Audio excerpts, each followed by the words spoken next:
Hey everyone, I hope you're all doing well, and in today's video we're gonna talk about my Fujifilm X-T4, the camera that I'm using to record this right now. And before we get into it, here's a bit of storytelling.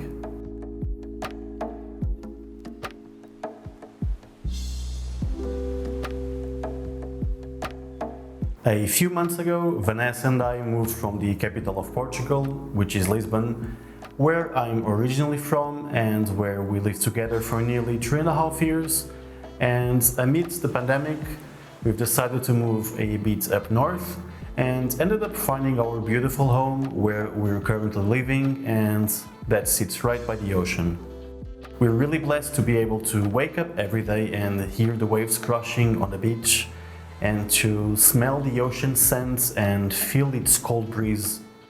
Our dogs, Ginger and Leia, are also really happy with the move, and obviously that makes us even happier because our dogs are like family to us. This move made me rethink a lot of things regarding the way I live and the way I think about several different aspects of life. And I mentioned in the past that I was quite anxious. I still am, but slowing down a bit has helped me a lot with anxiety. It was definitely a great move in regards to many aspects of our lives, and yeah, I'm just so grateful for it.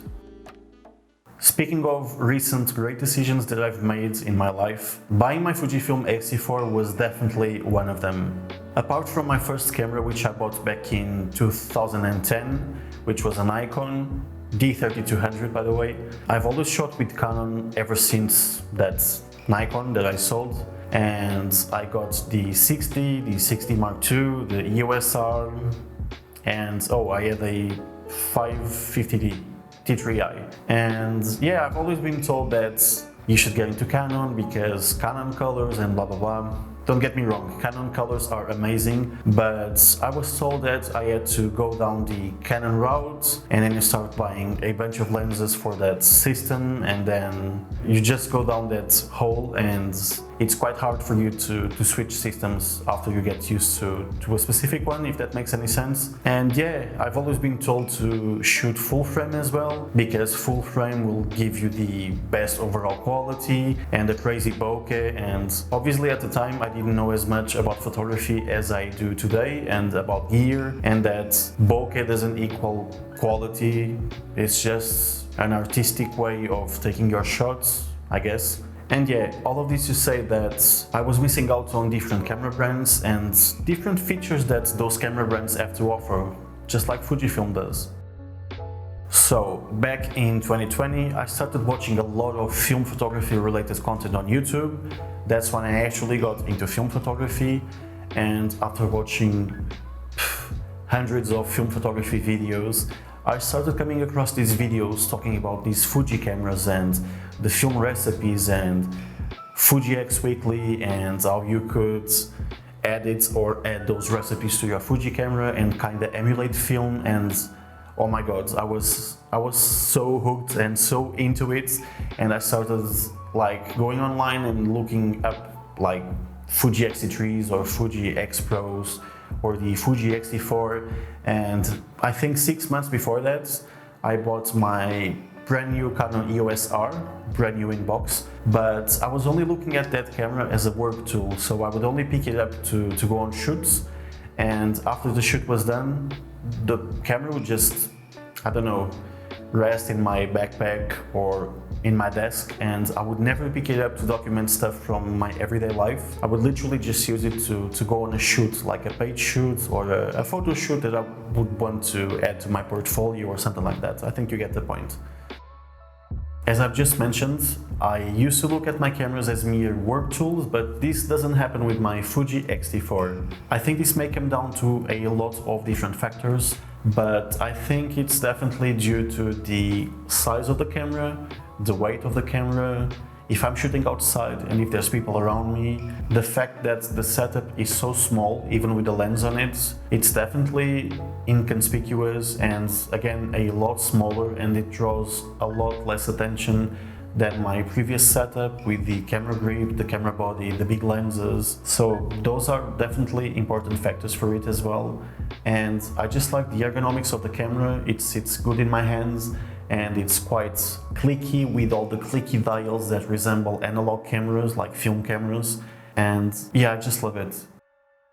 This camera might not be the cheapest for someone who's looking to get into photography or videography or just looking for a good hybrid like I was, but I think the price of the lenses definitely make up for the price of the camera, in regards that if you know where to look, you can get a bunch of prime lenses for around 300 to 350 euros. So I got my 16mm 2.8 lens, which is the lens that I'm using to record this video right now, my wide angle lens, and I've got a 35mm f.2, both prime lenses, and in total for both brand new I paid around 550 to 600 euros, which I think is cheap, but yeah, those are also bonuses in my opinion to getting into the Fujifilm system, because lenses are just cheap.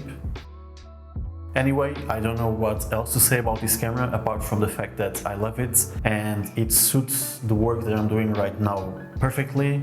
It's great for photography, it doesn't miss focus because it's a smaller sensor, and that's definitely a benefit to these cameras, and it fits everything that I'm doing right now, photography-wise and video-wise for YouTube. It's an amazing hybrid. The 26 megapixel sensor is more than enough for what I'm doing right now. And most importantly, apart from specs and aesthetics, anything, I feel like it's the right piece of gear for what I'm doing right now.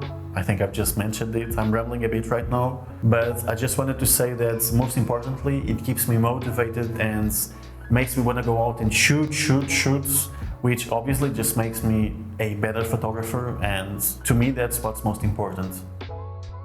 Before I end this video, I want to remind you that if you want to give Dehancer a try, the plugin that I've been using to color grade all of my footage on Premiere Pro, you can head over to Dehancer's website, download a free trial of Dehancer Pro, and when you're ready to get the full version, you can add the products to your basket and then go to checkout and apply my code, which is NUNU, all caps. I'm gonna show it in the screen and I'm also gonna put it in the video description. But yeah, enter code NUNU for 10% off your purchase, and obviously you'll save some money and I'll get a bit of a kickback, and that will definitely support the channel. So yeah, make sure to check it out if it sounds like something that you'd be into.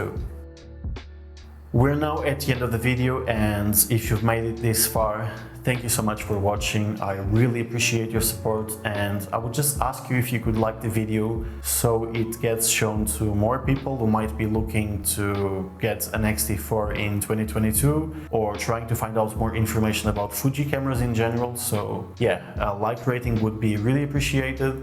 And drop a comment and let me know what you thought of the video. If you had any favorite images from the ones that I've showed in the video as well. Let me know if you have any general questions, I don't know, any video suggestions that you would like me to bring to the channel. I'll see you in the next one. Bye.